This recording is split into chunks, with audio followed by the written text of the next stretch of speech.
The untouchable True School Sports Empire proudly presents something the boxing game's been missing. Hey, what's going on? It's your boy BT, and I came here to talk some boxing with the thousands of True School Sports subscribers. Now, another day, another live. It's June 30th, 2022. It's the last day of the first half of the year. So hopefully for you guys, in your own lives, things have gone well for you the first half of this 2022. And if it hasn't, hey, we still got 6 more months to go, so you can still make it a great year for yourself. But listen, it's been a great year for me so far.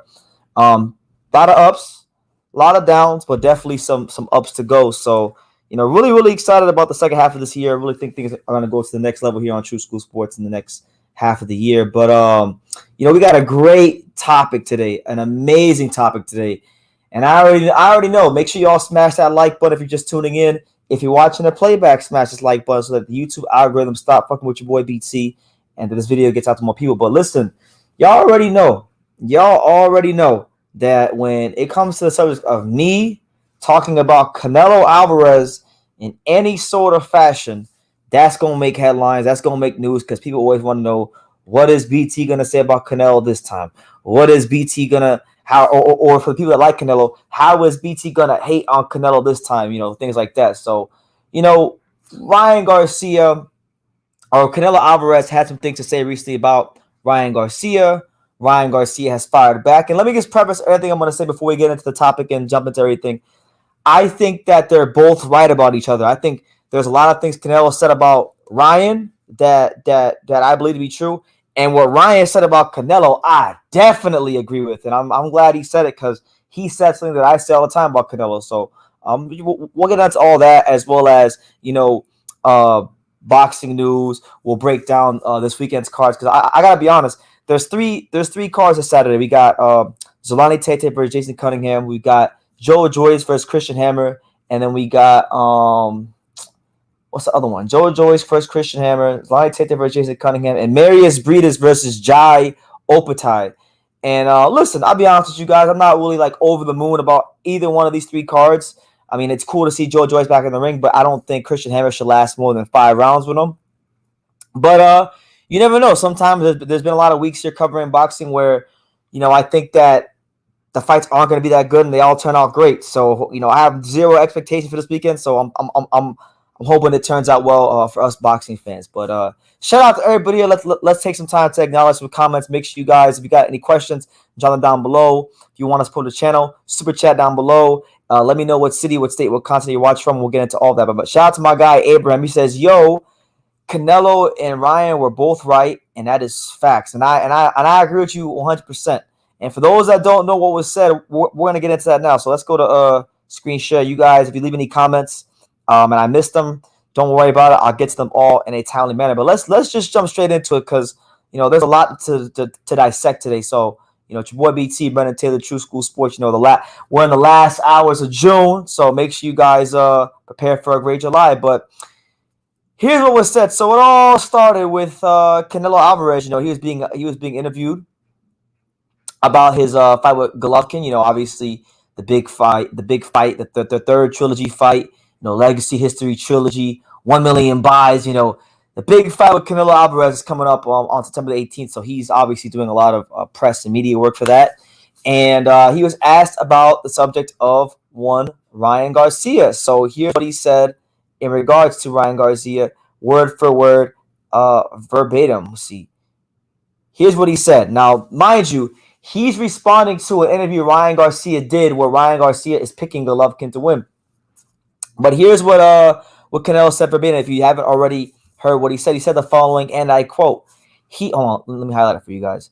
So, he's just mad because he's no longer on the team. He's always going to be against us no matter what. But he is a little kid.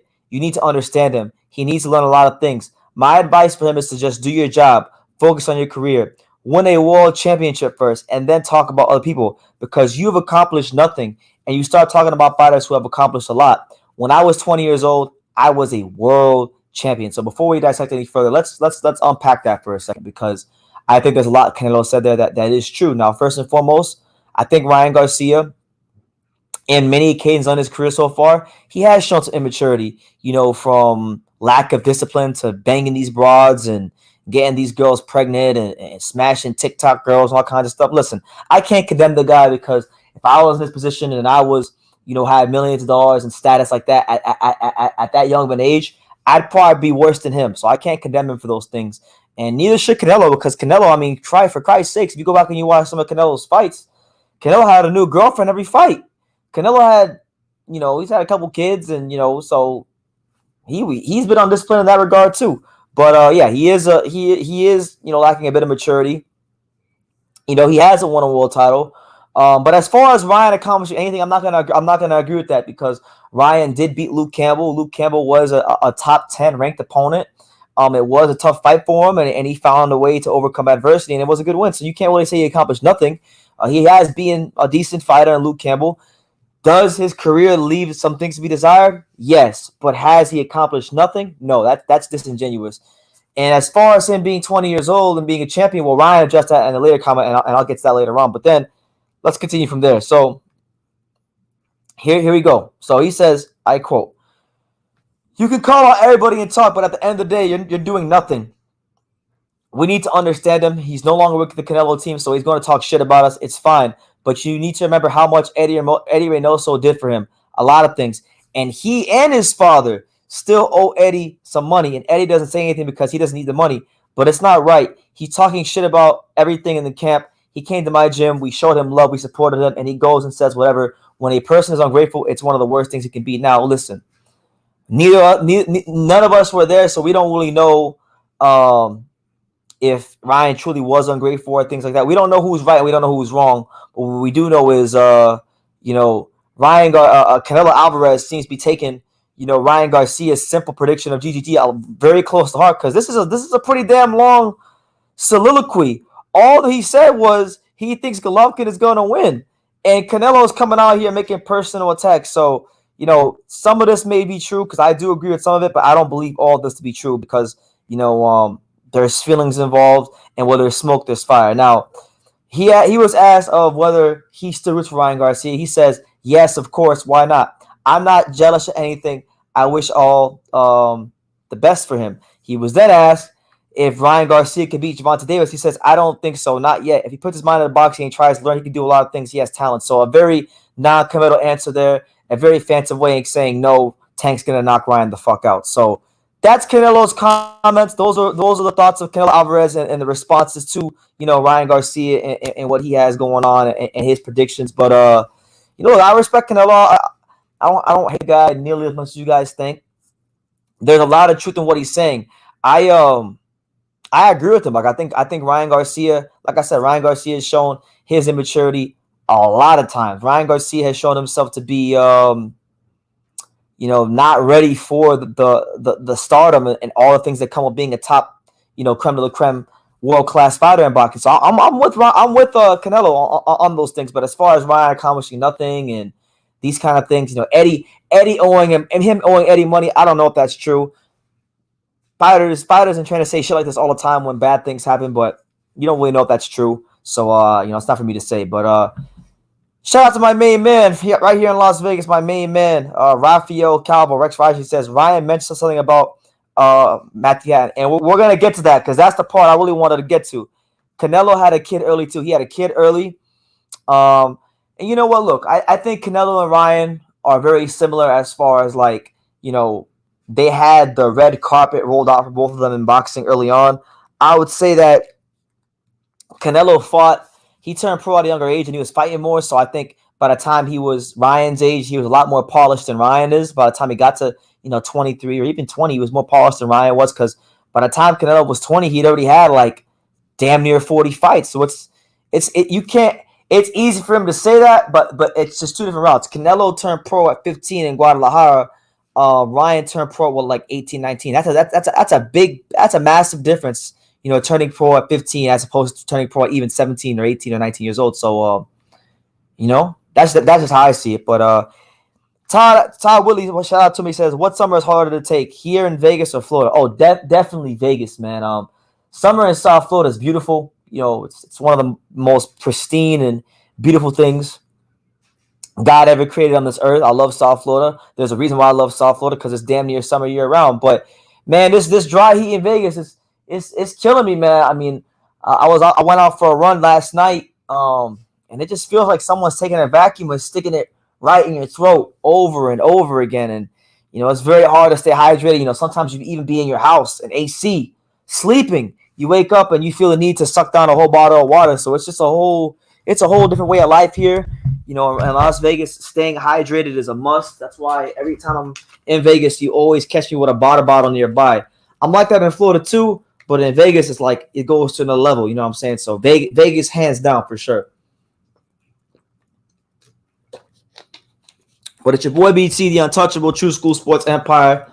We're here dissecting this whole Canelo versus Ryan Garcia, beef, because they fallen out. Canelo's getting mad sensitive. Ryan's firing back. It's quite entertaining. So we're just dissecting it all, and then we'll get to some boxing news, and then we'll get to some of the cards weekend. But if you're here, do your boy BT a favor, smash that like button so this video gets out to more people. We can get more people in here, and so more people can join the untouchable True School Sports Empire. Do that, and that'll be much appreciated. But Raphael then says he's a half bozo and half talent. Ryan's got to keep working. He does got to keep working. You know what? I think like Ryan Garcia has been told a lot. Ryan Garcia has been told his whole life that he's this very talented kid, that he's handsome and all these things. And the male ego is a thing. If people tell you you're great all the time and how awesome you are all the time, you start to believe. If you're not a disciplined, very centered person, you can start to believe your own, press clippings, your own hype. And, speaking of personal experience, I've had times here on YouTube where I've had videos do millions of views and hundreds of thousands of views, and people want to tell me how great I am. And it's a challenge for me all the time to keep my head on the ground and keep my feet on the ground and stay humble. And Ryan has that challenge times 50,000 compared to me, being that he's a guy with millions of dollars in his pocket. All these girls want to have his kids, supposedly. A lot of these girls want to have these kids. A couple already have, through his own fault. So it's like it's a lot to deal with. It truly is a lot to deal with. And Canelo had to deal with the same thing when he was a young fighter. So it is what it is. But let's go out of screen share, right? Because I wanted to go to what Ryan said to Canelo, because this right here, oh my God. Now, don't get me wrong. Canelo said a lot of things about Ryan Garcia that were true. And I agree with a lot of things that he said because they were true. But man, my man Ryan Garcia came with he pulled out the motherfucking Excalibur and he cut Canelo into 50,000 pieces, because man, if this ain't the truth, I don't know what is. Now, he said, I can't pick a Matthew Haddon to become world champion like Canelo did. And we'll dissect that further. But here's what Ryan Garcia said about Canelo's quotes. He said the following, and I quote, "It may have been true that Alvarez was a world champion at the age of 20, but everybody's journey is different." Let's take a pause there for a second. He is right. Canelo Alvarez turned pro at 15 years old. He was a kid when he turned pro. By the time he was 20 years old, he had already had 5 years of professional fighting experience. That is a luxury and his path that is not afforded to most fighters, because most fighters at 16, 17, 18 are in the amateurs. Some guys don't turn pro until they're 19, 20 years old. So everyone's path is different. Ryan is correct in saying that. Now, he then went on by saying, and I quote, "He fought for a vacant title against Matthew Haddon. That's just the truth. I have a lot of good people in my division. I can't pick a Matthew Haddon and become a champion. I have to fight great fighters. It is what it is. I don't mind that he fought Matthew Haddon. I'm just saying, you see the level. When I get my first chance to win a world title, most likely it will be against Gervonta Davis. Now, you tell me what's worth more." Now, Ryan Garcia, again, I reiterate, he pulled out the motherfucking Excalibur and freaking cut Canelo into 50,000 pieces, because that's the truth. And that's a point that I made here many times here on True School Sports. Now, for you guys that do not understand how ridiculous that Canelo Alvarez won his first world title against Matthew Haddon, let me go back and paint the picture. Now, I know what everybody's going to say. Well, Canelo fought Austin Trout after that, and Canelo unified this division. And yeah, and he did, and he gets credit for those things. But that wasn't the point. The point was Canelo's initial comment was about Ryan winning his first world title, and Ryan used what Canelo did for his first world title to disprove him. So this is it right here. This is back in 2011 at the Honda Center. So this is Canelo Alvarez's first fight, or one of his first big fights in the USA. Now, just so you guys know, and I always reiterate this. This is one of the most disgraceful ways to win your first world title in the history of boxing. This is not me hating on Canelo. What I have highlighted right here in this area, this is not BT's opinion. This is not me just pulling things out my ass. This is 100% concrete history and fact. Escribiendo la historia. Okay, so let's read it verbatim. Okay, now these are the payouts of some of the fighters. The California State Athletic Commission purchased as per the California bout agreements. This does not include sponsor money or other common forms of revenue paid through the other streams. In California, if a fighter is more than 2 pounds overweight, he is automatically penalized 20% of his purse, and the weigh-in is over. Now, Canelo made $350,000 for this fight. Matthew had made a cool $150,000 for this fight. Now, Canelo Alvarez had a contracted weight of 150 pounds. He came in at 151.8 pounds. That's nearly 2 pounds over, okay? Now, he had to pay Matthew Hatton $70,000, okay, of a $350,000 purse. And the Hatton camp had asked Canelo to lose the weight, and he agreed to do it, but he was arguing while doing it. And then he came back to the scale an hour later. He failed to make the weight at 150, and then he weighed in at 151.4 on the scale. So he lost 0.4 pounds on the scale. Mind you, all this, now, I just showed you guys, this isn't me pulling things out my ass. Now, mind you, and this is why I'm saying Ryan Garcia pulled out the Excalibur. This ain't me hating. This is 100% facts, people. Okay, Matthew Hatton was never a 54-pounder. Matthew Hatton was a career welterweight. And how can we prove this? Well, look, you can see the weights on box. He fought Lovemore Endu, who was a welterweight. 2 fights after he fought Canelo Alvarez, look who he fought after. Kell Brook, who was a world champion where? At welterweight. So I want you guys to really understand what Ryan Garcia is saying here. And let me paint the picture some more. You won a world title at 154, but you didn't fight at the 154 contracted limit. Yet you picked a guy from welterweight to fight you at a catchweight for a world title in a weight class he doesn't fight in. And you didn't make the weight. And you didn't even have the quality to stop him. I can't make this up. So again, Ryan Garcia pulling out the motherfucking Excalibur sword like he in the medieval times. Man. So it is what it is, man. Y'all can love it, y'all can hate it, but it's the truth. Ryan Garcia can't pick from a Matthew Hatton. Now mind you, I'm going to be fair. Ryan Garcia has fought guys from a lower weight class like your Francisco Fonsecas, your Maradunos, things like that. These things are true, but he hasn't done those things to win his first world title. And the reality is, look, you look at 135, you got the likes of Devin Haney, Gervonta Davis, a lot of world-class top-level fighters. So if he does fight for a world title right now, at this moment in time, at the time he's making these statements, the odds are he will fight not only a better fighter than Matthew Hatton, but a much better fighter than Matthew Hatton if he is to win his first world title. So listen, he took out the Excalibur, he cut Canelo into 50,000 pieces, and Canelo will have to live with that. Now, Abrams says, I'm not even the biggest Ryan fan, but the hate is getting ridiculous. Now, look, mind you, I'm not the biggest fan of Ryan Garcia myself, but I wouldn't say I hate the kid. I actually he's quite talented, and I've had a chance to see him train up close in person. The kid is extremely talented. Talent isn't the question. It's really more about, will, determination, discipline. Does he have those things that really put him over? And we'll find out as time goes on, because time is the best teacher for us all. Ego is hard to defeat, even being aware of the negativity. It is. The ego is very, very hard to defeat. That's why, in life, no matter how successful we become in whatever endeavor we pursue, we have to always have the mentality of we're still becoming. Like, look at Artur Beterbiev. That's why, like I say, Artur Beterbiev is such a refreshing a change of direction in boxing, because here we have a guy who is knocking motherfuckers out, destroying them, running through everybody, 100% knockout ratio, knocking out good fighters, has 3 of the belts at 175, and he still says he's on the road to becoming. He's still in the process of becoming a good boxer, and it takes a special level of humility to still act like that, So shout out to him. And he does. He needs to stop making stupid bets. I agree with you, Raphael. Who else we got? Ryan ducked his world title opportunities twice against Devin Haney. 2 things can be true, and I agree with you, JG. You're absolutely right. The Luke Campbell fight was a WBC eliminator, and Ryan Garcia refused. He beat Luke Campbell, but then he didn't fight against Devin Haney. He didn't try to make any ambition to fight against Devin Haney. So you're right about that as well. So listen, man, like it's getting ridiculous. It's getting he's pissed away quite a few opportunities in boxing. So Ryan isn't without fault. Ryan has he's sinned in his career and fallen short of the ultimate glory of becoming champion. So it is what it is.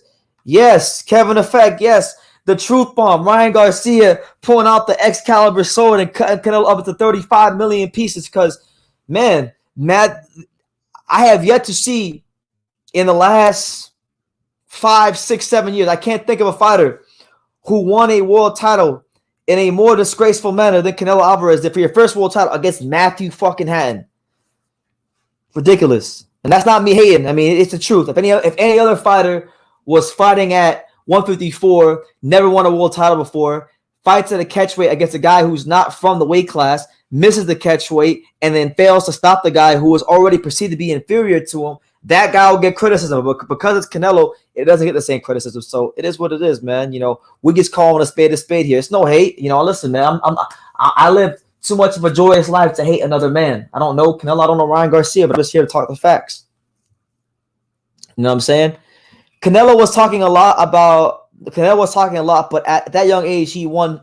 Nobody was going to beat him at the time. Nobody was going to beat him except for Floyd later on. I mean, listen, Canelo was a great fighter. You know, he was great. I take nothing from him. You know, when you look at these guys like Benavidez and Munguia who have not done a quarter or 50% of what Canelo has done, you got to give him his respect and his just due. But the point really isn't about what he wanted to do against Trout or Mayweather or any of these kind of guys. The point is about, you know, because Canelo talked about winning his first world title, and Ryan, I thought, got the better of him in that point. Now, Deadpool says, I can't stop talking about Canelo. Well, you know what, Deadpool? Canelo can't stop fucking talking either, so I guess we're both in the wrong. And I can't stop talking about Canelo, but your ass comes here and keeps watching. So clearly, you can't stop watching. I can't stop talking. He can't stop talking. So I guess we're all in the fucking wrong. I guess we're all in the wrong, champ. I guess we're all in the wrong, but we here. You came to watch for a reason. You came to come spew the nonsense out of the side of your mouth for a reason. So clearly, when I talk about Canelo, it's clearly worth listening. Whether you agree or disagree, you clearly came here because when I talk about Canelo, it is a show and it is worth watching. Ryan pulled the Munguia when it came to fighting Devin. Yes, he did. And I think, you know what? We got to be fair. We can't just say that Ryan pulled up the Excalibur and cut Canelo into a million pieces. He did. He ducked Devin Haney. Like H Money said, he's ducking Devin Haney. He did duck Devin Haney, and he didn't want that fight, or his team didn't want that fight, or Golden Boy didn't want that fight. But as a whole, team, trainer, manager, fighter, everybody involved, they didn't want that fight. It didn't happen. So he missed out on his opportunity, and here he is in 2022 trying to play catch up. Now I think he's got a good opportunity to take a nice step forward. You know, take care of some unfinished business with Javier Fortuna, who I think to date you'd probably have to say is the best fighter he's fought to date. But yeah, man, you know, Ryan Garcia has some catching up to do, because look, these fighters these days, these guys like Munguia, Benavidez, Ryan Garcia, these guys is 23, 25, haven't beaten nobody that great. But, you know, Oscar De La Hoya back in the day, he had already beaten at 23 Rafael Ruelas, Jesse James Leja, you know, top guys, you know, top contenders, guys that want to become champion. You know, boxing's just a lot different now than it was even 20, 30 years ago. So, yeah.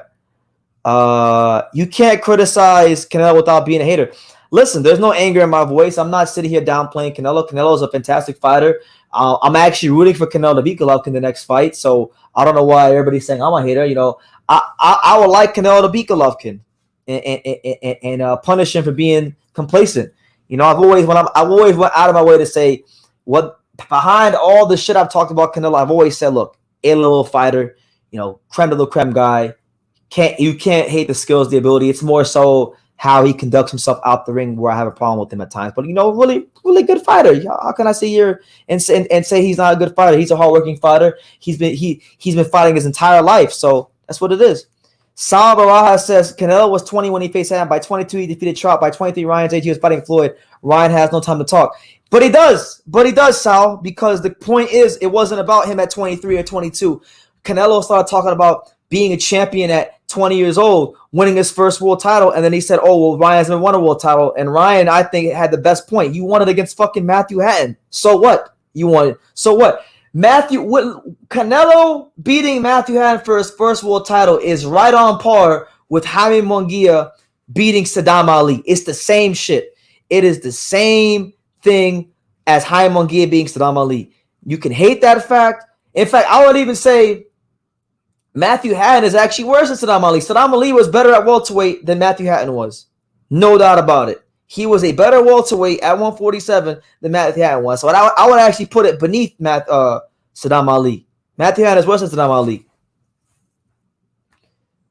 Abraham says, I'm not calling you a hater, Truce, because I'm talking about his fans because they always call you a hater if you say something critical. Yeah, look.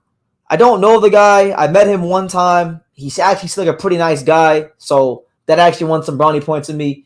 You know, I would like him to be Golovkin.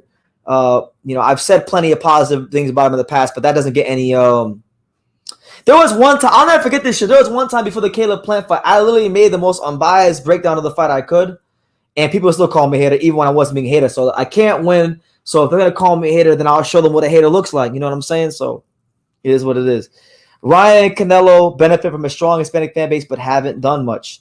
Well, I won't say Canelo hasn't done much. That's not fair to Canelo. Canelo is a four-division champion. Canelo has beaten some top-class fighters. You know, he beat Miguel Cotto coming off of the Sergio Martinez win where he became lineal champion. You know, he fought Floyd at 23, even though he got schooled and exposed. He got exposed by Bivol. We know these things, but he did beat Kovalev. You know, I'm not opinion, but he did beat him.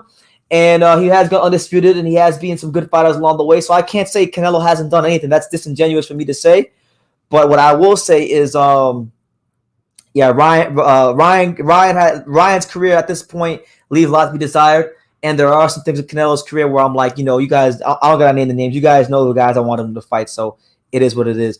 Shout out to my man Chance Dotson with the first super chat at a live. You guys know the drill. When the super chats come out, sometimes Don King comes out. Sometimes Scott Steiner comes out. So you know what? Scott Steiner put these holes in the Steiner recliner. The bump and grind. And it's only a matter of time because he called me the big bad booty daddy. There you go, the big bad booty daddy. Shout out to Scott Steiner and shout out to my main man, 50 grand out there in Texas, Chance Dawson. He says, BT, salute, sir. Salute to you as well, Chance. Hope all is well. Hope all is going well for you and your life out there in Texas. I hope you're still training, keeping that mind sharp, keeping them skills sharp, keeping the body right. Because if the mind ain't right, the body ain't right, the spirit ain't right, how could you be right, champ? So hopefully you're doing well where you're at. Fortuna is a little bit better than Rolly. He's definitely more experienced, more accomplished. I don't know if he's better now at this point because, you know, Fortuna has a lot of miles on the odometer. So we'll see. We'll see come July was it 16th? Yeah, July 16th. We'll see. So I think Canelo beats Golovkin, but I feel like the fight will be close because it sounds like Canelo is going for the KO. Yeah, I mean, look, Canelo is very pissed off. And that's kind of why I'm excited about the fight. I know people say they don't like Canelo's energy going into the fight. I love the energy. You know, fuck all this. We gonna box shit. Let's seek and destroy out here. You know, if you want to come out here and you want to talk, you want to bring lawsuits, you want to play the nice guy, but then talk, act a different way behind cameras. And okay, let's see who's the big dog come September 18th. Let's see, you know, who's really the top guy in that ring. I like it. I've always noticed Canelo is hated, but Golovkin is like haters. Golovkin is like haters times 10 times more. Why is it? Is it because he ducked Andre Ward for Canelo? I think with Golovkin, you know, in the HBO days, there was this narrative that he was the middleweight Mike Tyson, and if you go look at a lot of the guys he fought, you know, Golovkin did fight some good guys. You can only beat the guys who are put in front of you, but Golovkin did seemingly make a career out of beating up 154 pounders, you know. And wasn't entirely his fault because, you know, Miguel Cotto wasn't eager to fight Golovkin. You know, a lot of these guys weren't eager to fight him when he was at 160 and they could have fought him. So some of it is not his fault. But he was almost a victim of his own greatness, you know, in his prime. I'm not talking about Golovkin 2016, 2017. I'm talking about like Proxa Golovkin. I'm talking about Curtis Stevens Golovkin. I'm talking about Daniel Gill Golovkin. That Golovkin, you know, a lot of guys weren't really jumping up to fight that guy. So, you know, I think The Abel Sanchez, running his mouth, talking about Golovkin will go to 160 to 175 and beat everybody. When that energy wasn't kept for going up there to fight these guys like Andre Ward, then obviously that's when a lot of the hate came in. And then there's a small segment of people out there that think he lost to Daniel Jacobs, which I don't understand. I don't understand with some boxing fans' obsession with Daniel Jacobs. Daniel Jacobs is one of the most overrated fighters in boxing. Which came in overweight against Golovkin, still got his ass dropped. Didn't really come to win against John Ryder. People wanted to cry robbery. I mean, so you're gonna say it for that guy? I mean, come on. Let me see what else we got. Shout out to my man QC. I see you, QC. Good to see you, champ. Hold on. Let me go back up. I missed the comment. QC says, my dog BT, what's happening, my dude? How's everything good going with you? Always in the grind. Much respect, man. Why do Canelo fans so damn sensitive? Pull your skirt down, B. Well, I'm not here to go off of the Canelo fans. I love Canelo fans because you want to know what it is? Canelo fans, the casuals and the hardcores, are still boxing fans, so we appreciate them. We love them, and I have nothing bad to say about them today. Nothing at all. Love them. God bless them. As far as me, I'm doing good, champ. It's the last day of the month. It's been a very tiring but fruitful month here on True School Sports, and I'm just ready for a much more fruitful July. These next couple months are big for the channel. Planning and plotting for a big October. Just trying to get these next couple months and do well and progress, because October is going to be a real big month here, and stay tuned for that. But yeah, man, just overall I'm good. God has blessed me immensely, and I'm just happy to be here. So I hope all is well with you.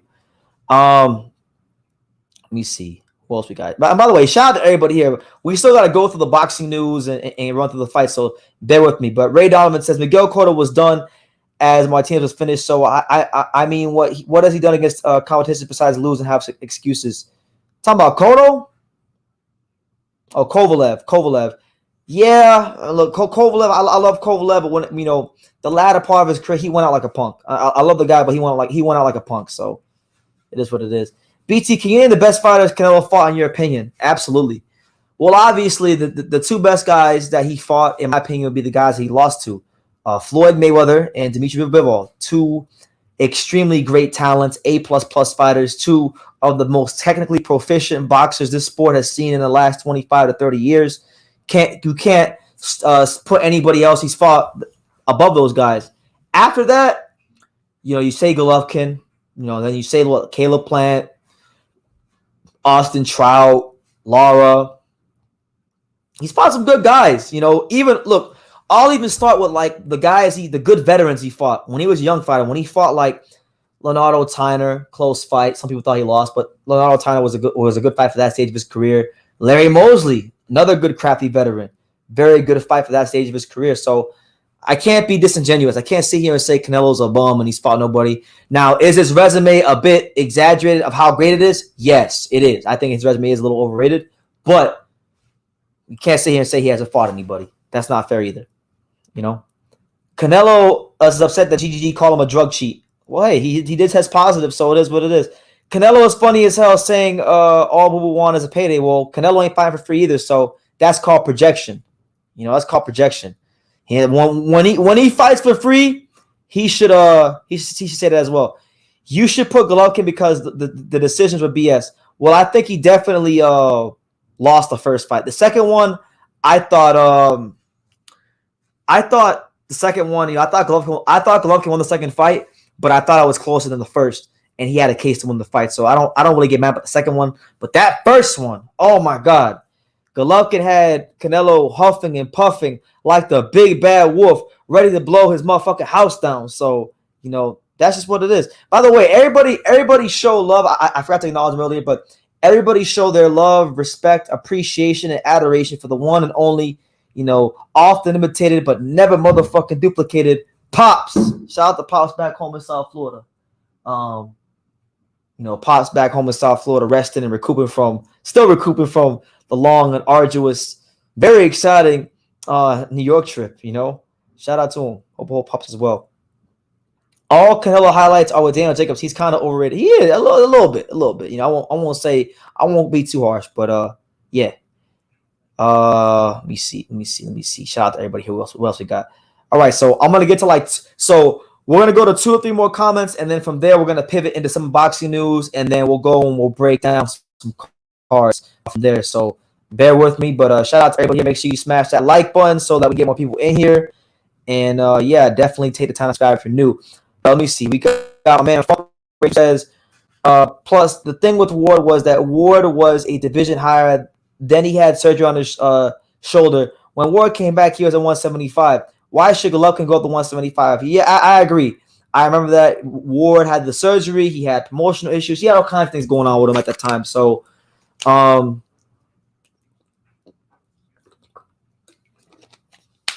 it's unrealistic for Golovkin to go up to 2 weight class to go fight Ward, but there is a segment of people out there that hold those Abel Sanchez comments against him, irrespective of context. So you got to understand that, Funk Rates. People aren't going to, they're not going to really like look at it like that, like you would in a logical standpoint. So Abrams says, I feel like Canelo beats Bivol on a rematch because he is good enough to make adjustments in order to make the fight closer.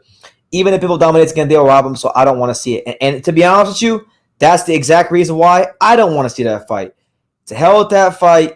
They're going to rob him again. There's too much money to be made.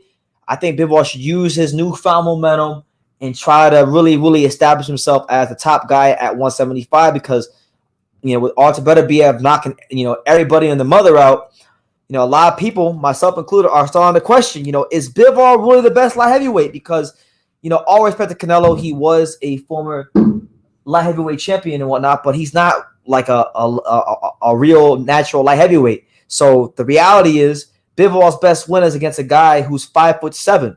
That's the reality. Beterbiev's beating full-fledged light heavyweights and knocking them the fuck out, so it's a little bit different. So the only way to solve this debate of Bivol, Beterbiev, Bivol is for them to come together, give the box fans what they need, and make a big fight happen. You know what I'm saying? Is this beef setting up a mega fight with Canelo and Ryan Garcia down the road? I don't think so. Keenan, I don't know how to say her name, but I don't think so. Ryan's a 35-pounder. Canelo just fought his last fight at 75. There were a solar system of weight classes separated, so I don't think so. Not at all. Yeah, I'm gonna second what Abrams says. So yeah, listen, pretty much, guys. Look, that's my those are my thoughts on the whole Canelo versus Ryan thing. Like, Canelo has his points. Like, Ryan Garcia is an immature kid at times. He's pulled out of everything except these women that he's been dealing with. So that's on him. But Canelo did fight Matthew Hatton, and that is a pretty, really bad. The way he won his first world title was disgraceful. But at the same time, people are gonna use what he did when he was 22, 23 against Ryan. So Ryan should just shut up and get to work, in my opinion. But I think they're both right. So I'm gonna leave it at that, and I want to pivot into some boxing news because there is about there's about 5 things we're talking about in boxing, and then from there we'll break down this weekend's card. So shout out to everybody here.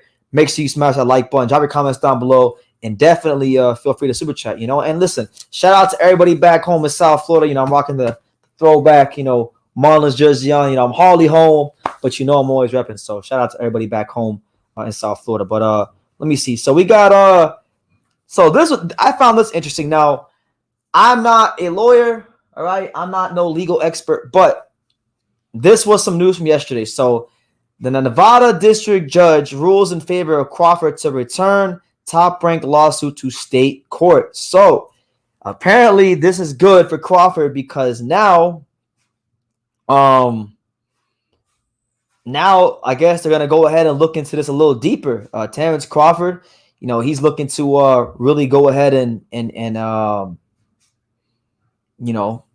I guess get some money from Top Rank because they're saying that if you look at some of the lawyers' quotes, because it's a 23-page complaint for racial bias, or saying that Bob Arum is racist against black fighters and things like this. So I'll read to you some of it, and you guys can go on Boxing to read it for your own surmise. I'm no legal expert, so I'm not gonna act like I understand this 100%. But let's read through it and let's see what we can take from it. So here's what was said. So it says they were suing for, and I quote, this whatever that word is, all right, bad treatment of black boxers, including those very same black boxers that Top Rank is contractually obligated to promote. because this is boxing, a sport with a checkered history, and because Bob Arum is now dismissed as just a grumpy old white man, Arum continues to make racist and bigoted statements purposely to damage the reputation of black boxers without any consequences. This is generally because the affected boxers who are in long-term contract at Top Rank fear that if they speak up, they'll be placed on the sideline and not be given the opportunity to fight during the life of the deal, which could be anywhere from 5 to 7 years. And yeah, so shit's about to get ugly. I think personally, look, I'm not gonna sit here and read through the whole thing because I'm no legal expert.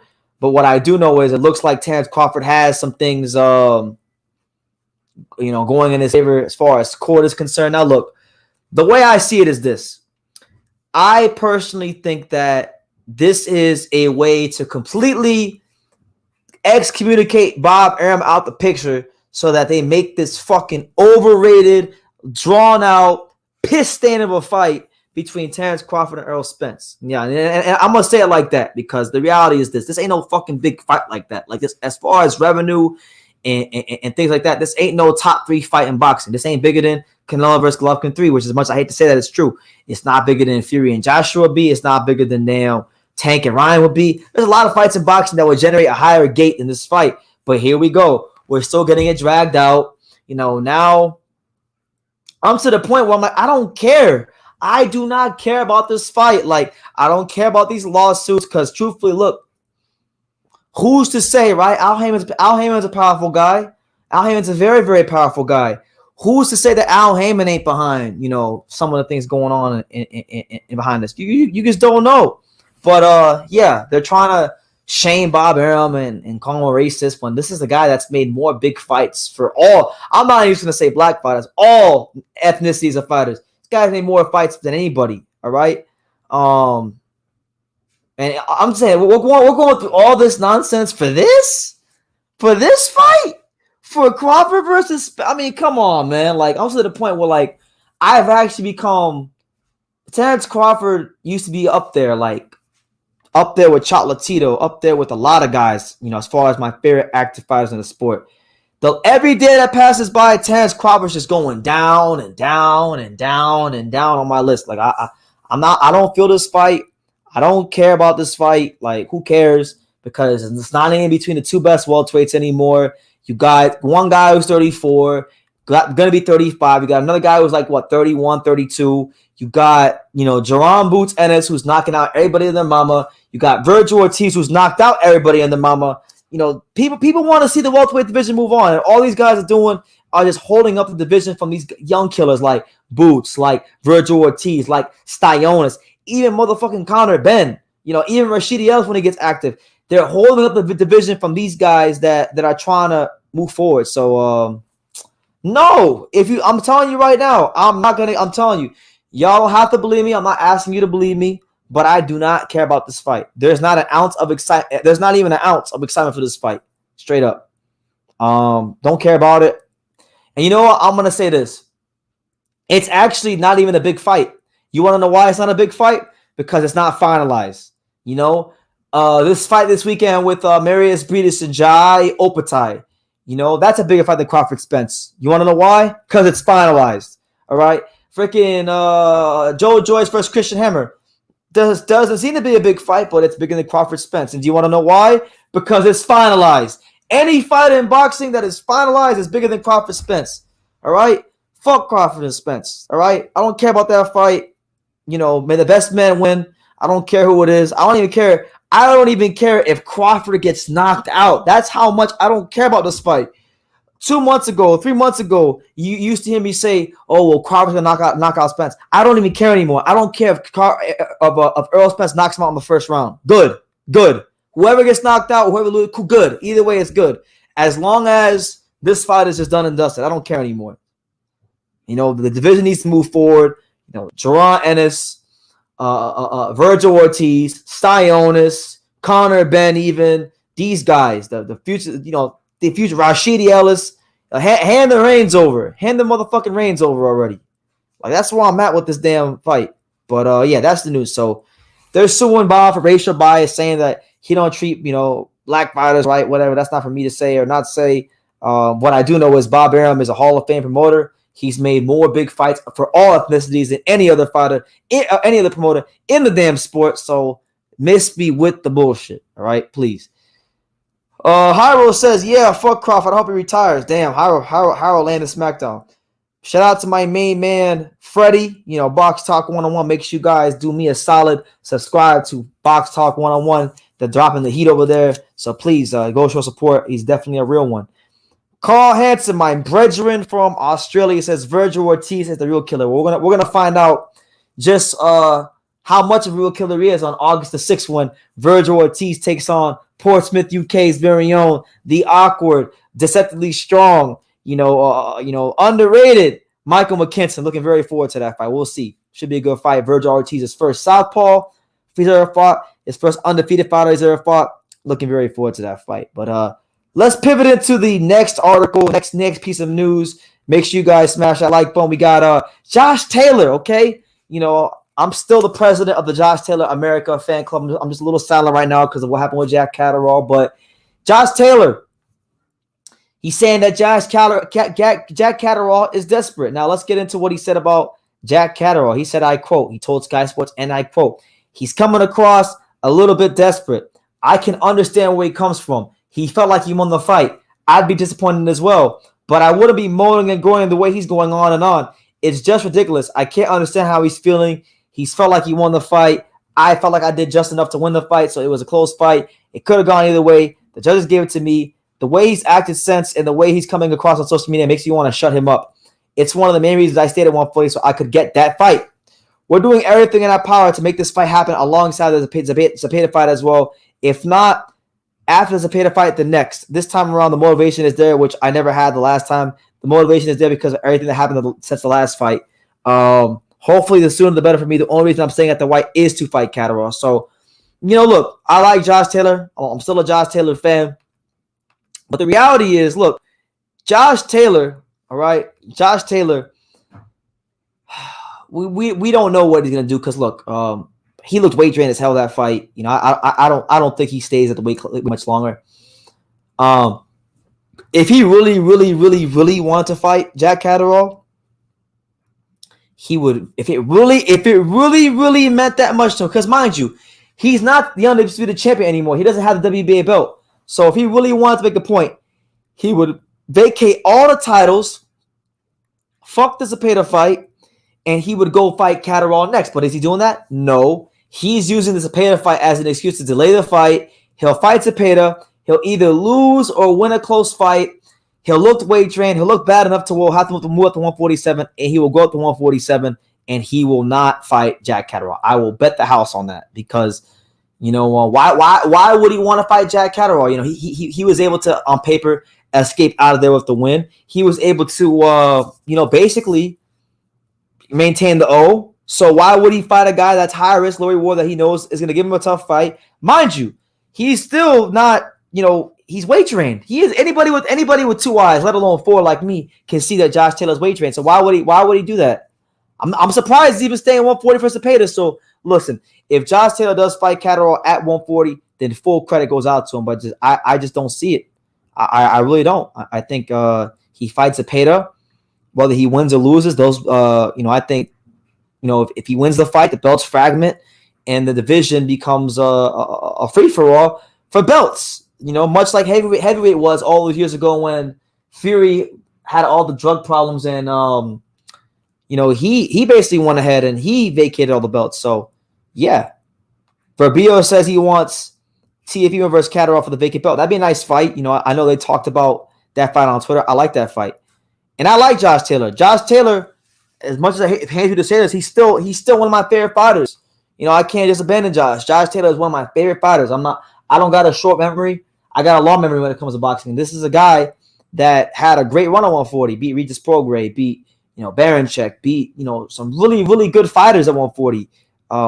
Top fighters to become undisputed. Jose Ramirez on the road in America against all odds. So he's someone that's still worthy of our respect and our adoration. Beat Victor Postal in like 12, 13 fights. So this guy's a world-class creme de la creme top shelf fighter, but this right now is not a good look for him, and that's what it is. Moises Lorenzo Lopez says, nice jersey, bro. I miss the old school Florida Marlins uniform. And listen, man, shout out to my favorite team in all professional sports, the Miami Marlins, the artists formerly known as the Florida Marlins. Listen, man, those are the good old days. The teal jerseys, Pro Player Stadium, 2 World Series championships in a 6-year span. One of the most important franchises in modern baseball history. You know what I'm saying? Uh, we got the best pitcher in baseball right now, Sandy Alcantara. He'll probably start in the All-Star game. So listen, the Marlins can still turn it around this year. But yeah, probably my favorite jersey that I own. Definitely my favorite sports team out of all my favorite sports teams. So yeah, shout out to the Marlins. Let's go Marlins all the time. Abram says, Tio is one of my favorite fighters, but I feel like he needs a tune-up fight just to see where he's at. Well, he's going to get it. He's going to get it. They're saying that August 13th here in Las Vegas now. And it's Las Vegas. See, now I'm pissed off because initially they said South Florida. Now they're saying Las Vegas. But either way, the date's still the same. August 13th, Teofimo Lopez will be taking on the Mexican, Pedro Campa. So we'll see how he looks in that fight. It'll be a good fight for him to dip his toes in the water and test the waters at 140, see what he can do. And if he wins the fight and looks good, then I think Bob Arum will slip the WBO a nice envelope and he'll probably get a title shot before we know it. So, yeah, absolutely. So, it is what it is there. Now, moving into our next piece of news. Shout out to everybody. It's your boy BT. Now it's July 1st on the East Coast. Shout out. So everybody back home on the East Coast, happy July. If you're on the West Coast, it's still June 30th for another couple hours. But, yeah, man. So the next piece of news, and I've been telling you guys about this one for a while. So Callum Smith, one of the best middleweights in the world, Callum Smith and Mateo Badalik. All right, I've been telling you guys about this WBC light heavyweight title eliminator for a long time. This is going to a purse bid. So the purse bid will be tomorrow. The hearing will be tomorrow. We'll find out, when the fight's going to happen and all these kind of things. And then we'll move a step closer towards having this one domino fall at 175 because I think these guys will probably fight sometime in like August, September-ish. And if I had a quick look at Mateo Badalik's box fight a couple times. I haven't watched any tape yet, but he's like 22-1. He got stopped like years ago. So on paper he doesn't look like the best fighter in the world or anybody that will give Callum Smith too much problems. Especially when you consider how great Callum Smith looked in his light heavyweight debut in his first fight with Buddy McGirt. But, Callum Smith still has to go out there and beat Mateo Badalik to get in position to fight. And then he wins this fight. He's the mandatory challenger for, right now, the WBC champion, which is Artur Beterbiev. So that would then make 3 mandatories at 175 with Anthony Yarde in the WBO, the winner of this fight in the WBC, and Gilberto Alvarez in WBA. So, the waters are in fact being muddied up, and they'll get muddied up a little bit more tomorrow when we have, the hearing. When we have the purse bid. LMAO, that was a good accent. Yeah, that's my scout. That's my scout's accent. It's like I'm I'm one of the best middleweights in the world, and my voice is a little hoarse right now, so I can't really do it as good right now. But yeah. We'll talk about that in a second. But yeah, so Callum Smith, I'm looking forward to that fight only because of the fact that now we're gonna see, can Callum Smith maintain consistency at 175? Because even when Callum Smith was at 168, when he fought in the World Boxing Super Series and he fought against Nicky Holshkin, that was a guy that was kind of like Mateo Badalik, a guy that wasn't viewed as much going in, but it was one of the worst performances of Callum Smith's career. So what I'm looking for from Callum Smith is a consistent performance that will encourage me that, hey, okay, this isn't the Callum Smith that was trained by Joe Gallagher. This isn't the 6'3" guy that gives up his size and doesn't realize that he's 6'3". This is a guy that can box discipline behind the jab, can explode and land big power punches to really get his opponent's attention. And I want to see a performance from him that encourages me to say, you know what? I don't think he should fight Bivol Beterbiev next because I want them to settle their dispute first. But, I think he has a chance against these guys. I want some encouragement because if he goes in there and has a boring-ass performance or doesn't look like $1 million against this French dude with the loss against domestic level competition, then I'm going to have a lot to say about him. So, it's up to him to show us what he can do. You Can't See Me says, That's definitely Hyro. And he used a picture of Cal Yafai, who hasn't boxed since Cholatito beat him in February 2020. So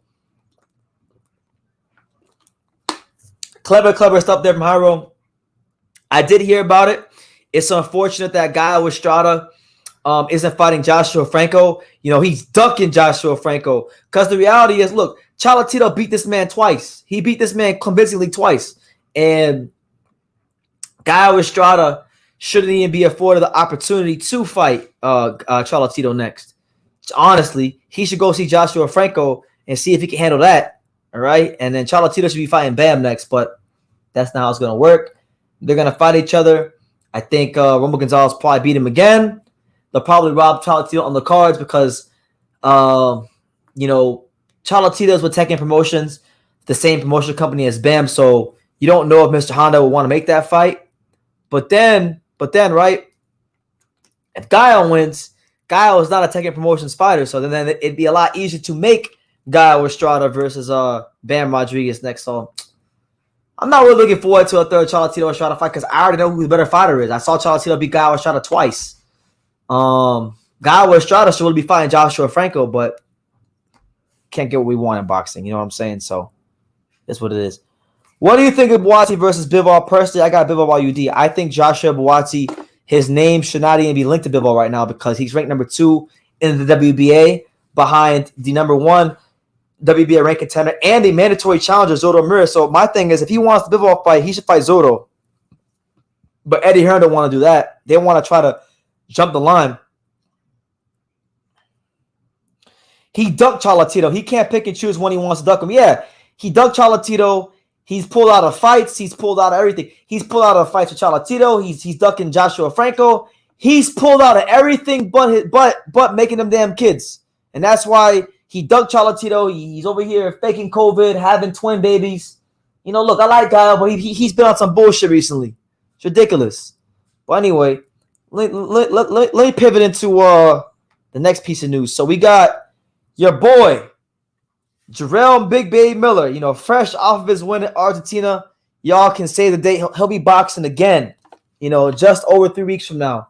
He'll be out there in Murfreesboro, Tennessee. So if we got any viewers out there in or close to Murfreesboro, Tennessee, Jarrell Miller will be fighting there. So he's getting active again. It's his U.S. return since he beat Ariel Bracamonte in Argentina. Now, he's going to be fighting. Let's see. Does he have an opponent? Does Jarrell Miller have an opponent? Man. So apparently, he hasn't even been approved for an opponent because he's still trying to get his license with the Tennessee Athletic Commission. They're saying it should happen. But, yeah, that's what it is. So, a lot going on with him. But, yeah, y'all can expect Big Baby Miller back in the ring against somebody in Tennessee, out there in Murfreesboro. Now, look, Jarrell Miller hasn't, he was 341 pounds his last fight. He needs to really, really, really go out there and lose some weight. He was 341 his last fight, so I would like to see him get down like 310 pounds at least for this fight and just gradually start taking it off as he's building himself up, and then, maybe if he can get down like 280-ish, 275, then I think he'll be prepared for a fight against somebody notable. Now, he's already screwed himself with the drug test, and he's older now, so there won't be as big of a window to make money on him like there was a couple years ago. He pissed away his big opportunity with Anthony Joshua, but I still think you could use Jarrell Miller as an opponent for one of the younger heavyweights like Jared Anderson, Philip Hergovic, these kind of guys. Frank Sanchez. I know Miller when I saw Big Baby at I sat next to him at the Jarrell Miller at the Luis Ortiz Charles Martin fight, and he was saying all kinds of shit about Frank Sanchez. He's not impressed by Frank Sanchez. He thinks he could beat Frank Sanchez. So that's the fight. That's a fight I know he would like. So he wins these next 3-4 fights, take some weight off. I say make that fight happen. Why not? Give him a shot against Frank Sanchez. We know he'll talk a good game. He'll sell the fight. Just stay off the PEDs. Don't get into no positive drug testing. And yeah. Do you think Ruiz regressed due to his trainer or his weight loss? both. I would say both. I think Eddie Reynoso tried to make him fight like Canelo, and that got him clipped by Areola. And then I think his lack of dedication to the sport is the foundational problem for everything. You can't listen, man. I don't care what weight class you fight at, heavyweight, flyweight, middleweight, whatever.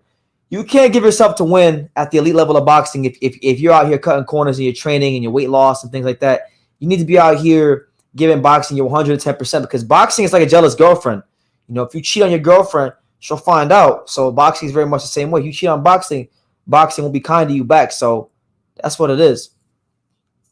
And yeah, Areola, that fight was a tale of two fighters because Andy Ruiz was very undisciplined and Chris Areola was very disciplined. It almost makes you wonder, like, if Areola would have been that level of disciplined earlier in his career, you know, what could have been? Because he still showed you that against lower level top 10 guys or maybe even guys in the top 30, if he comes in shape, he can give you a good scrap. He can go out there and make you win. So, yeah, Areola looked good. I love that fight. So, you know, yeah. But, yeah, July 23rd, Big Baby Miller returns again for his second fight of 2022 out there in Murfreesboro, Tennessee. Tennessee boxing license pending. But it's your boy BT, the untouchable, True School Sports Empire, live out here in Las Vegas, Nevada, the last live of June. You know, shout out to everybody for all the great support this month. You know, we've got a lot of interviews. We're going to get a lot more and try to even take it to another level in July. So hopefully you guys stay tuned for that. But last piece of news, and then we'll go ahead and start breaking down some of these cards. So Danny Garcia, the Danny Garcia show will commence once more. You know, y'all can say the date, July 30th. Now, this is the Puerto Rico versus Mexico fight that I didn't know I wanted because I was watching some of the Danny Garcia, Jose Benavidez press conference, the video call they did. And man, Jose Benavidez and Angel Garcia got me ready to book a ticket to New York City and go watch this fight. Jose Benavidez Jr. was saying out here saying this is the fight of the year. He's saying we're going to be in there throwing big-ass bombs. It's going to be a war. And you know what? Look, on paper, Danny should win this fight because Danny's a better fighter, good counter puncher. Jose is a one-legged fighter. Jose Benavidez isn't naturally a 154-pounder. He's a guy who turned pro at 140 who's now fighting on 154. So Danny isn't really fighting a real 154-pounder at 154. He's fighting a guy who's just now made his way up there, kind of like he has. And a lot of people thought that Jose Benavidez lost his last fight against Manu Torres, you know? So he's coming off of a really bad performance. But when you look at, like, Jose Benavidez or Danny Garcia and what makes him good and what makes him bad at times is his punch output or his lack thereof, you know? When he fought Matisse, he was throwing 3-4 punch combinations, but then he moved to 147, and he just became someone that would land a nice counter and admire his work, and that punch output dropped. The power didn't carry up. So I don't think the power will carry up here. So I give Jose, I'm not writing Jose Benavidez all the way off. This is a guy that took Terrence Crawford all the way to the 12th round, further than anybody has. So I give him a lot of respect for that, for the durability and the craftiness that he has. But I think Danny should win. But I'm not writing off Jose Benavidez. But, you know, Danny Garcia said it himself, you know. He said, I'm a true champion. He said that, you know, he moved up to 154 because he wants to put his name in history books to become a legend, to become a 3-division champion. So, look, I'm gonna tell you guys straight. I'm going to tell you guys straight like this, straight like that. Like, Danny Garcia, if he goes in there and he looks good against Jose Benavidez, he goes in there and makes a statement performance, I truthfully believe that he will either fight Tony Harrison next or they will make a Jermell Charlo fight happen next. Because one thing about Danny is that he's got pull, some serious pull with the WBC, and the WBC will give him favoritism. So I think if he wins this fight, his next fight, he can get a world title shot. Straight up. Don't be surprised. You know, but July 30th, it'll be happening. And I do think it could be an exciting fight. I think it will be an exciting fight because Jose Benavidez Jr. is coming off a bad performance. He's got a lot of pride. You know, he's fighting a guy that I think is styled a lot better for Jose Benavidez. You know, Manu Torres, I actually saw Manu Torres spar the other day in Vegas. He was doing some sparring with Brian Mendoza, another 54-pounder, and very tall, very rangy, very, very awkward, very, very difficult to hit cleanly. So I could see why Benavidez struggled with him. But this fight style wise, in my opinion, is a lot better for Jose Benavidez than Manuel Torres. So should be a good fight. Let's read a couple comments. All right, it's your boy BT. Hey Susem, shout out to him. BT, when will we know the opponent for Dave Benavidez for October? I don't know, man. I'm trying to get Dave Benavidez on the channel because I have a lot of questions for him, but I don't know. Hopefully he fights a fucking 68-pounder. I'm tired of him fighting 60-pounders and 54-pounders because it's getting ridiculous. It's getting truthfully really, really, really ridiculous. You know what I'm saying? So we'll see what happens. But listen, guys. Now I know these 3 cards may not be of any interest to you guys, but this is a boxing channel. This is the untouchable True School Sports Empire. This is the home of boxing. So in the good weeks and in the bad weeks and in the underwhelming weeks, we still take the time to give all the fighters respect and all the cards love because we love boxing. So let's take some time to dissect these cards for the week, right? So we'll start with ESPN right now. You got Marius Briedis, right? And he's 37 years old, the cash cow of Latvian boxing, 28-1, really, really good fighter. He's taking on Jai Opatia out there in, I believe in Australia, 21-0, undefeated. I don't know a lot about Jai Opatia, but that fight will be on ESPN at a weird-ass time, so expect your boy BT to be live for this fight. Jai Opatia, this is a guy that I truthfully believe, I don't know anything about him, but again, Briedis is reaching that age where any fight, he could fall off a cliff. So he got to make sure he goes out there and he's on his P's and Q's because if he wins this fight, the fight to make at cruiserweight right now would have to be a unification fight between him and Lawrence Okoli, the other WBO champion. But as far as this card goes, I mean, you don't really have a whole lot of like crazy, like nothing pops out. I mean, you got a WBA Oceania title on the line, another WBA Oceania title on the line, IBF Pan Pacific title on the line, but nothing too great on the undercard. So you know what? I'm actually contemplating if I'm even gonna go live for this shit. Who knows? But Marius Briedis, it's a defense that he's got to make if he wants to get to the bigger and better fight. It's the gateway towards bigger and better things for Marius Briedis. So you got that going on. Probably the biggest name fighting this weekend is none other than the man himself, the big juggernaut, Joe Joyce. He's taking on Christian Hammer. Hammer is a veteran of the heavyweight division, been there with Tyson Fury, Luis Ortiz, all kinds of fighters. But overall, really good fight. You got some good. Now I would say, look, if y'all are looking for the best fight of the week, I think this fight right here would be it right here. Zolani Tete versus Jason Cunningham. Jason Cunningham is a guy who does have 6 losses, but Jason Cunningham has improved as a fighter. Them 6 losses came at much earlier stages of his career against the guys like Jordan Gill, Reese Bellotti, Michael Conlan. I mean, he was matched really, really tough. Probably one of the most hardest matched fighters in the UK early in his career. But, he had his breakout fight in the middle of 2021 when he beat my friend Gamaliel Fai in a fight where he dropped Gamaliel Fai 3 times, which is kind of crazy because you look at Jason Cunningham's knockout ratio. He only has an 18% knockout ratio. He dropped Gamal 3 times, and Gamal is known as a big puncher, but not the best defense. So he's picked up 2 good wins against another high-level European contender in Brad Foster, and then this guy right here, Terry Lacovière. All right, and then now he's fighting former world champion Zolani Tete. So to me, in my opinion, I think this is the best fight of the week. But you also do got Joe Joyce, Christian Hammer. You got Nathan Haney, who's another prospect in the UK making a little bit of noise, and that's really it. A really, really slow week of boxing. Not a whole lot to go crazy about. But look, I don't have any like high expectations for any of these fights, and normally when that happens, that's normally a good thing. So no expectations. Just gonna enjoy the boxing this week, and that's gonna be it. But then things pick up the next week. We got Mark Moxal versus Ray Vargas. I'll be live for that. I'm Team Ray Vargas. Y'all know I don't like Mark Moxal, so we'll be live for that. We'll have Angelo Leo on a live here. It'll all be fun. It'll all be great. So I hope you guys join me for that. That'll be July 9th. And then July 16th, I'll be out in LA to cover Ryan Garcia versus Javier Fortuna. So a lot going on here on True School Sports. And Gonna work on getting some interviews for you guys as well.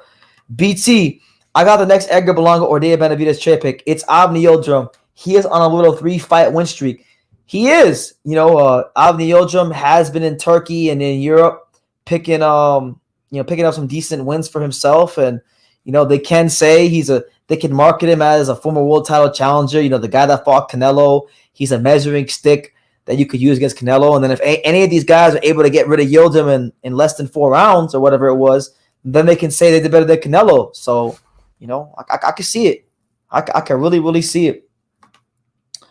Varibo says, Bam Rodriguez has the right mentality. The kid is very tough. He is very tough, and I think he's the future of the sport. So it is what it is there. But look, that's my little live for today. I don't really have a whole lot more to say than that. Abraham saying, please don't. Yeah, I'll try not to, but you got to remember, the excuse they could use is that Dave Benavidez and Avni Yildirim was once his mandatory. So they will say that if that fight gets made, just letting you know. Los Angeles, Viva Los Dodgers. Hey, shout out to the Dodgers, man. Love Dodger Stadium. And yeah, I might actually be out in LA August. I'm thinking about going to the Marlins game at Dodger Stadium when the Marlins go there. I'm kind of waiting to see how the Marlins do. If the Marlins can get to 500 and make things a little interesting, I'll make the trip out there. But we'll see what happens. But listen, guys. That's my live for today. I don't got nothing else more to say than that. But what I'm gonna say is this: I want to thank every last one of you guys for making June a very, very successful month here on True School Sports. The sub count went up, the visibility went up. A lot of things went up this month. So it just goes to show you, like, when you really put your head down and work hard, good things happen to people who go out there and work hard. So I'm gonna keep working hard. I'm gonna keep going hard for the loyal viewers like Jesus Sem and Hyro and Moises Lorenzo Lopez and my dad and just all you guys, because without you there is no True School Sports. So just looking very, very forward to the month of July. I already got videos scheduled from now through July the 6th, so expect shit to drop as right in the morning of the first morning of July, first day of tomorrow. And yeah, I'm gonna leave it at that. He says, respect True School Sports. Keep up the grind. Empires aren't built overnight. Absolutely not. A little bit over here, a little bit over there, but it all adds up over time. So yeah, it's not built. Nothing's built overnight. I mean, even to get to this point, where we have, what was it, 40, almost 44,000 subscribers and 25 million views, that didn't happen overnight. So either way, I'm just enjoying covering boxing from the lower weight classes to the bigger weight classes, to the big cars, to the small cars. I'm here for it all. And that's the difference between this channel and the other channels. They just here for some of it. All right. They just here for some of it. I'm here for all of it. So we're going to keep being here for all of it. We'll be live tomorrow again. I don't know what we're going to talk about yet, but I will be live tomorrow. So first day of July, we'll start it off with a bang. You guys take care. God bless. Take care of yourselves. Take care of your health. Take care of your families. And like I say in every single one of these videos, you guys can love me or you can hate me, but I'm just a kid from Dania. So until next time, take care, guys.